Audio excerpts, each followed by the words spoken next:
Mesdames, Messieurs, bonsoir et bienvenue dans ce bulletin d'information. D'abord, l'organisation pour la mise en valeur du fleuve Sénégal qui célèbre ses 50 ans. Les célébrations officielles de ce cinquantenaire sont prévues le 11 mars prochain à Nouakchott, occasion saisie par son haut commissaire invité du jury du dimanche pour faire le bilan de l'organisation en matière d'agriculture, d'énergie, mais aussi de la navigation où plus de 500 millions de dollars sont investis ou seront investis pour développer le transport fluvial.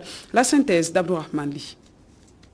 L'orpaillage anarchique dans le Falémé et la déforestation dans les zones sources du fleuve, entre autres dangers qui pourraient engendrer la disparition du fleuve Sénégal. Une alerte du haut commissaire de l'Organisation pour la mise en valeur du fleuve Sénégal, Ahmed Diané Séméga, expose son inquiétude. Vous me permettez d'ailleurs de faire référence à un danger qui justement peut condamner la disparition, c'est la destruction du massif du Fouta Djallon.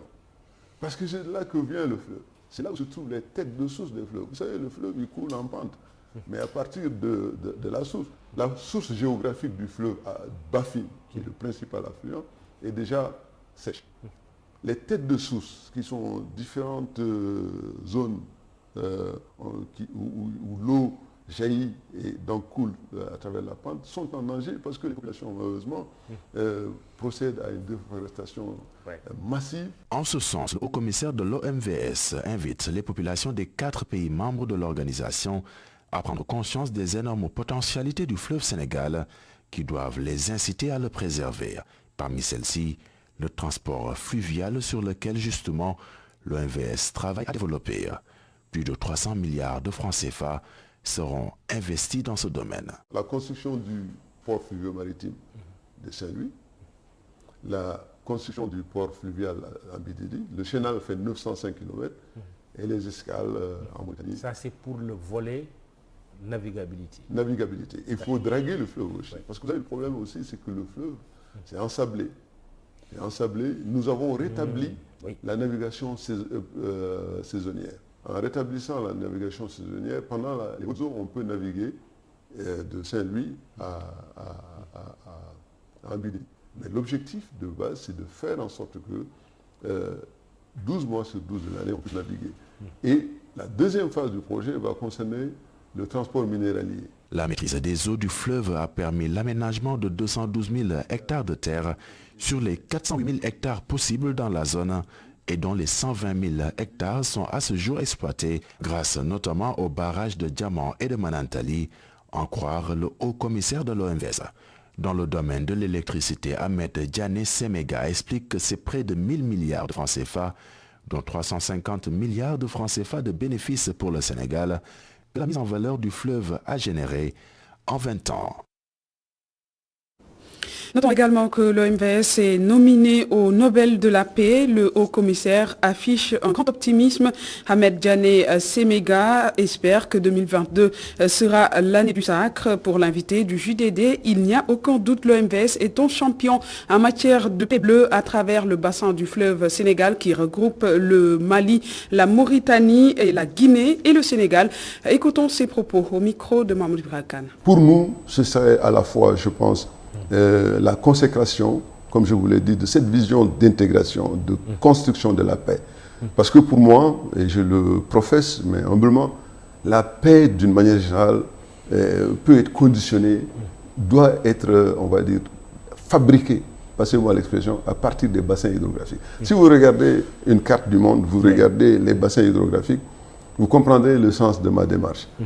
L'OMVS, nous avons construit des barrages, nous avons construit, on va dire, des infrastructures de production d'hydroélectricité qui permettent certainement d'améliorer le quotidien des personnes. Mais pour moi, M. Khan, la plus belle construction de l'OMVS, et justement qui vaut que nous soyons désignés, nominés pour la paix, c'est la construction de la paix, c'est la construction de la stabilité. Si vous ne mettez pas en perspective ce que vous faites, si vous ne, la paix n'est pas une considération primordiale, dans la construction que vous faites, il y a fort à parier que vous n'y arrivez pas. Et justement, l'OMVS, les pères fondateurs, depuis l'ORS, ont souhaité dépasser le cadre, on va dire, technique simplement de la coopération sur l'eau, pour créer un espace qui mutualise les efforts, pour créer un développement partagé développement qui est le socle, on va dire, pour assurer la stabilité et la paix dans la région. L'actualité, c'est également 2 mois après l'inauguration de la phase 1 du train express régional. Le président de la République, Macky Sall, a lancé hier dans l'après-midi la deuxième phase. Il s'agit donc d'un linéaire de 19 km entre Diamniadio et l'aéroport international Blaise Diagne. La livraison de cette deuxième phase est prévue dans 17 mois. Mamadou Dian, le compte rendu. Le chef de l'État est accueilli en fanfare à la future gare du train express régional de Diamniadio. Macky Sall vient joindre l'acte à la vision. Il lance la deuxième phase d'un chemin ferroviaire moderne, un linéaire de 19 km entre la nouvelle ville de Diamniadio et l'aéroport international Blaise Diagne. Cette deuxième phase du TER que nous lançons aujourd'hui portera sur un linéaire de 19 km qui s'ajouteront aux 36 déjà réalisés entre Dakar et Diamniadio pour faire un total de 55 km en 2 voies, ce qui fait 110 km de rails. S'y ajoute, en plus de la gare de l'aéroport ici Blaise Diagne, la passerelle piétonne de Sébikotane et les ponts de traversée pour faciliter la mobilité. L'ensemble de cette seconde phase coûtera 207 milliards de francs CFA. La vision de ce projet se trouve dans l'axe 1 du plan Sénégal émergent, un projet qui contribue largement à la décongestion de la capitale. Dakar, c'est près de 25% de la population, 40% de l'activité économique. Les chiffres déclinent, 40 000 nouvelles immatriculations par an. Cette deuxième phase du TER entre toujours dans le cadre d'une meilleure fluidité du transport. Désengorger Dakar et gagner du temps en voyageant dans les meilleures conditions de sécurité et de confort, c'était exactement ma vision, mon ambition et mes attentes lorsque nous lancions le 14 décembre 2016 à Diamniadio le chantier de la première phase du TER sur un linéaire de 36 km. Dans mon discours du 27 décembre, vous l'avez rappelé, monsieur l'ambassadeur de France, je promettais que le TER arrivera jusqu'à l'aéroport international Blaise Diagne. Puis, étape par étape, il sera à Thiès et à Mbour. Une extension donc de la ligne jusqu'à l'AIBD qui exige une commande additionnelle de 7 trains pour un montant total de 22 wagons. Le TER raconte l'histoire d'une ambition en marche pour un pays sur la voie de l'émergence. Cette gare pourra accueillir 500 passagers. La livraison est prévue dans 17 mois. Le président de la République renoue ainsi avec le mode Fast Track. Et nous parlons assainissement. La ville de Kaolack a abrité l'opération Besoup Setal ou journée de nettoiement dans la commune. Le quartier Ndangan Salam, situé aux alentours de Ndangan, a été choisi pour le démarrage de ces activités. Un quartier confronté à un réel problème d'assainissement, mais aussi d'insalubrité. Le compte rendu d'Adamassar. C'est le quartier Darussalam des abattoirs Nangan qui a accueilli l'opération Besoup Setal, une occasion pour le maire de la commune de Kaolack d'annoncer d'importantes mesures pour lutter contre l'insalubrité. Comme vous le savez, nous on a été installés le 10 février par le préfet. Et aussitôt, le président de la République m'a reçu. Et l'objectif numéro 1, c'est de créer un bon cadre de vie et de régler le problème de la salubrité. Et le lendemain, il a donné des instructions au ministre de l'Urbanisme qui m'a appelé lui-même. Et après, c'est autour de IGG qu'on a tenu, je pense que c'est mardi, une réunion au niveau du ministère. Et voilà, il est là. Et donc, je pense qu'aujourd'hui, le quartier qu'on dit que c'est le plus sale de Kaolack est en train de retrouver un autre visage, mais on n'arrête pas sur ça. Et aujourd'hui, le ministre est venu ici visiter l'école pour planter des arbres, parce que vous savez bien l'espoir que les jeunes enfants portent sur nous, parce que quand ils disent que quand ils sentent Serigne Mboup la solution, c'est l'espoir qui compte. Ils pensent qu'avec nous, avec le président de la République, nous arrivons à faire quelque chose pour eux, pour leur avenir. Darou Salam, un quartier qui est confronté à un réel problème d'assainissement, les autorités annoncent comme solution la restructuration du quartier. Darou Salam à tout point de vue est un danger et une bombe même de l'écologie. Et ce que j'ai constaté aujourd'hui, c'est qu'au moins les autorités locales ont pu, avec le gouverneur et le préfet, mobiliser les populations autour de cette question. Maintenant, nous avons convenu, le préfet, le gouverneur, le maire, le président du conseil départemental et moi, que la solution la meilleure, c'est la restructuration du quartier. Mais une restructuration discutée avec les populations. Et dès la semaine prochaine, le directeur général de l'urbanisme viendra avec les autres parties prenantes, notamment le ministère de l'assainissement, pour qu'ensemble nous trouvions une solution et que nous proposerons à la validation du chef de l'État. Le ministre de l'Urbanisme et de l'Hygiène publique a insisté sur l'accélération des travaux structurants de lutte contre les inondations dans la région de Kaolack. Et qui dit mois de mars, dit mois dédié à la femme. Si la date du 8 mars est consacrée partout dans le monde à la journée de la femme, la date du 7 mars devrait être inscrite dans le calendrier culturel du Sénégal et célébrée comme journée nationale dédiée aux femmes sénégalaises en hommage aux femmes de Nder. Une journée, oui, d'hommage est dédiée à ces femmes-là ce lundi 7 mars par le comité Talatay Nder. Voici les explications de Omar Benjoy. Écoutons. Le 7 mars est une date historique pour le Talatay Nder, le jour où les femmes de Nder se sont immolées pour ne pas être esclaves. Alors, Nder est un village grand de nom mais petit d'habitation. Alors nous voulons véritablement que l'État du Sénégal prenne en charge les préoccupations du village et de la commune de Gnitch, afin Nder puisse bénéficier de toutes les retombées qui viennent au niveau de l'État du Sénégal. Surtout côté électricité, côté eau, assainissement, les routes. Nder est un village morose. À Nder, actuellement, la direction du patrimoine bâti de l'État est en train de construire là-bas un musée.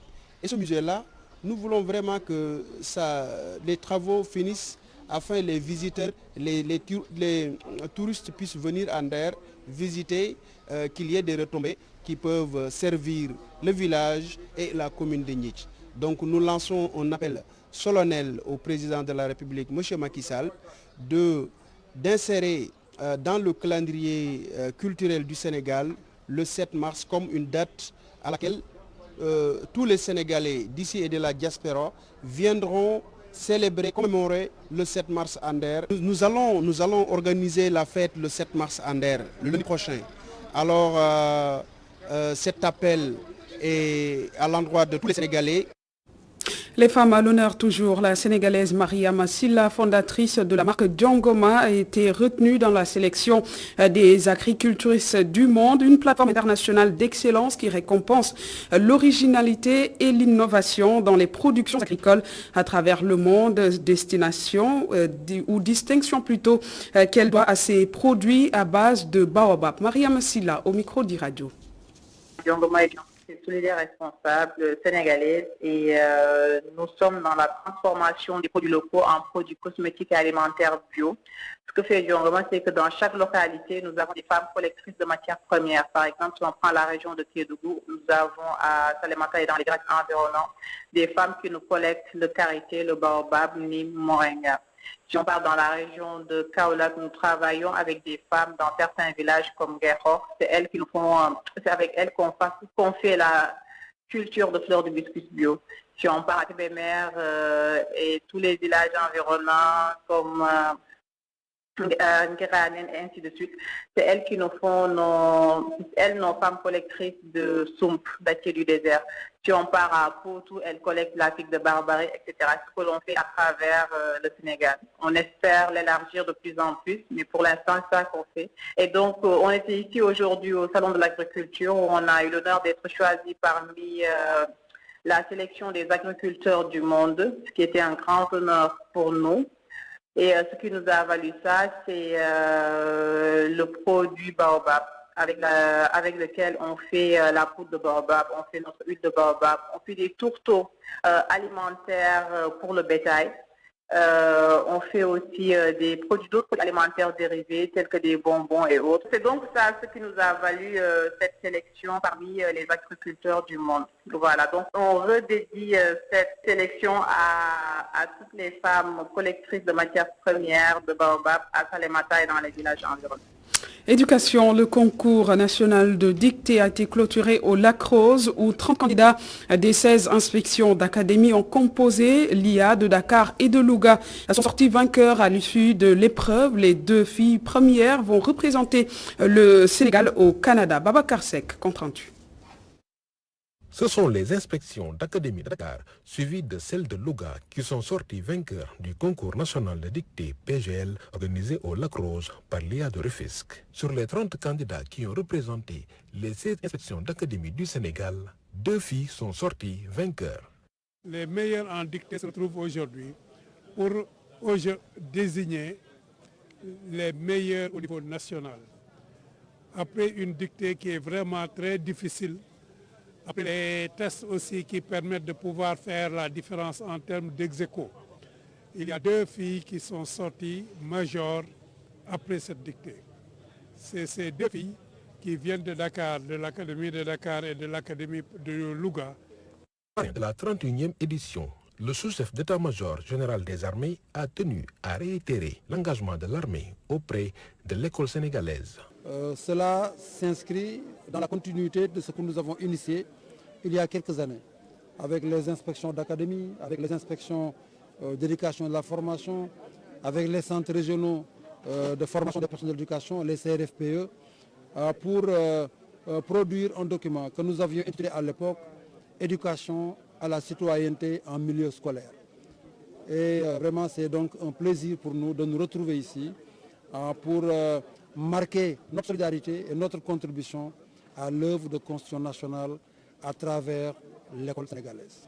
La lecture est la clé pour être performant en dictée, selon Ramatoulaye Faye, élève de CM2 à l'école Sainte-Thérèse de Grand Dakar, sortie première. Je vous demande de lire beaucoup. Vous pouvez regarder les mots difficiles, vous habituer à parler bien français. Au mois de mai prochain, les 2 championnes nationales vont se rendre au Canada pour défendre les couleurs du Sénégal. Et dans l'actualité sportive, la 2e édition de la Ligue africaine de basketball a démarré ce samedi au complexe sportif Dakar Arena de Diamniadio.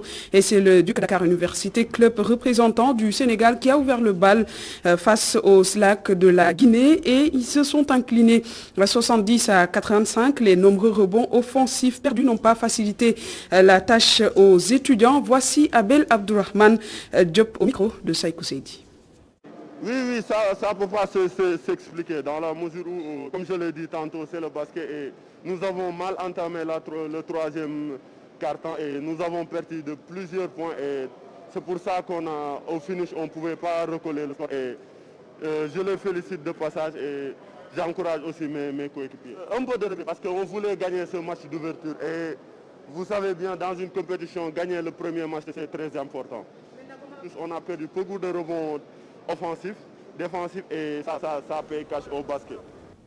Et en plus bref, ce communiqué du service presse de l'ambassade d'Ukraine au Sénégal suite à la polémique née des Sénégalais prêts à être enrôlés pour aller combattre aux côtés des soldats ukrainiens. Le document publié par le service presse de la représentation diplomatique d'Ukraine au Sénégal parle d'incompréhension et interpelle la presse locale à la retenue et à ne pas politiser. Cet appel lancé par l'Ukraine qui, selon ce communiqué, ne recrute pas de mercenaires mais mais promeut plutôt ceux qui exercent leurs droits constitutionnels pour la protection des valeurs démocratiques dans le monde.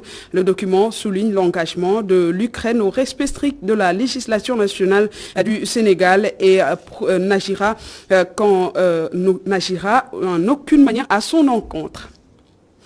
Et voilà. De l'avoir suivi tout de suite la suite de la Total Dimanche avec Adama Anouchkaba.